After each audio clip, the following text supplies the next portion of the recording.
Now we'll talk about कि ovaries में जब सिस्ट होते हैं तो वो किस तरीके के लक्षण देते हैं और सबसे सिंपल टेस्ट क्या है कि आप करवाएं और आपको एकदम से समझ आ जाए कि घबराने की बात है या नहीं। तो बहुत ही सिंपल, पहले तो ओवेरियन सिस्ट समझते हैं कि इतना कॉमनली यूज हो रहा है वर्ड, किस लिए यूज हो रहा है।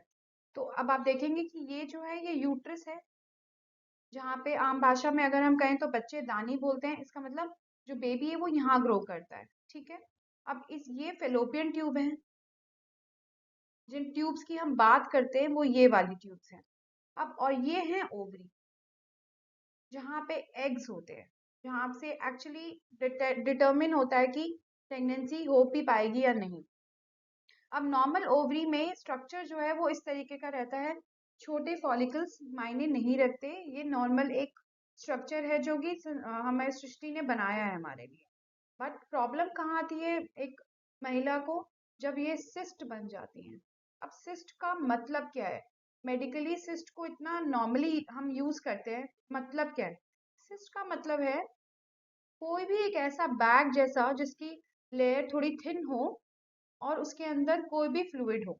अब ये फ्लूइड नॉर्मल एक पानी जैसा फ्लूइड भी हो सकता है जिसको हम कहते हैं सीरस फ्लूइड, या फिर ये एक ब्लड फिल्ड सिस्ट भी हो सकती है, या फिर इसके अंदर कुछ और भी हो सकता है जिसको हम कैंसर के लिए श्रेणी में डाल देंगे। अब ये सब जब हो रहा है तो पता कैसे चलेगा कि अभी कौन सा है, ये ब्लड है या फ्लूइड है या ये कुछ और है? तो सबसे पहले इसका आंसर है अल्ट्रासाउंड।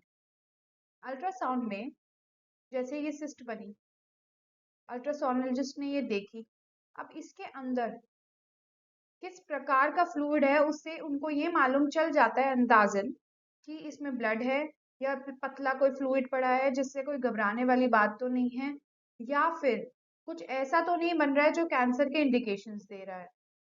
अब उस टेक्निकल को मैं नहीं बोल सकती क्योंकि this is not my branch. I will speak about कि अल्ट्रासाउंड में मान लीजिए आपने अल्ट्रासाउंड किसी और वजह से करवाया था और आपका सिस्ट आ गया। अब आप इसी रिपोर्ट को लेके गायनेकोलॉजिस्ट के पास गए, उन्होंने आपको बोला कि अब आप ये वाला ब्लड टेस्ट करवाइए। तो वो ब्लड टेस्ट कौन सा है जो सिस्ट को इस चीज से डिफरेंशिएट करता है कि ये सिस्ट नॉर्मल सिस्ट है, घबराने वाली कोई बात तो नहीं, या फिर कैंसर है?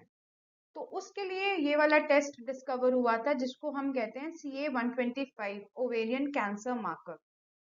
अब ये CA-125 ओवेरियन कैंसर मार्कर क्या करता है? 35 के नीचे नीचे वैल्यू का मतलब है सिस्ट इज बिनाइन। बिनाइन मतलब नॉट कैंसर।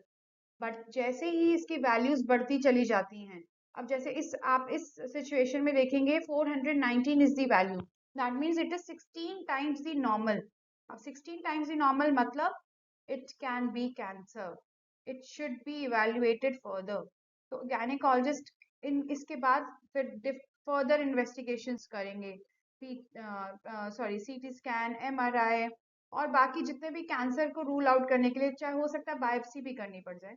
बायोप्सी का मतलब है ओवरी के कुछ पार्ट के और टिश्यू को निकाल कर उसको माइक्रोस्कोपिकली जांचना, जिसको हम बायोप्सी बोलते हैं। हो सकता है जो इस फ्लूइड के ओवरी के अंदर जो फ्लूइड है उसका एग्जामिनेशन भी हो, क्योंकि फ्लूइड में वो कभी कभी सेल्स जो है वो आते रहते हैं, सेल्स फ्लूइड के अंदर आते रहते हैं, that's why you can detect cancer from that fluid also. It is a process, it is done in pathology lab, but that's for the next time. अभी हम फोकस करते हैं CA-125 पे। तो CA-125 cancer marker differentiate between a normal cyst and a cancer cyst.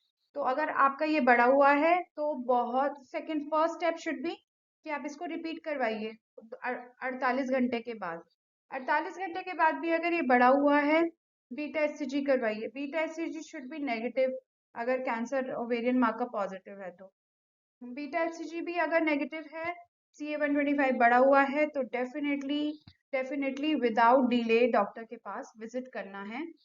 It should ring alarm, it should not be taken lightly, and this is how we differentiate cyst from cancer, especially ovarian cancer.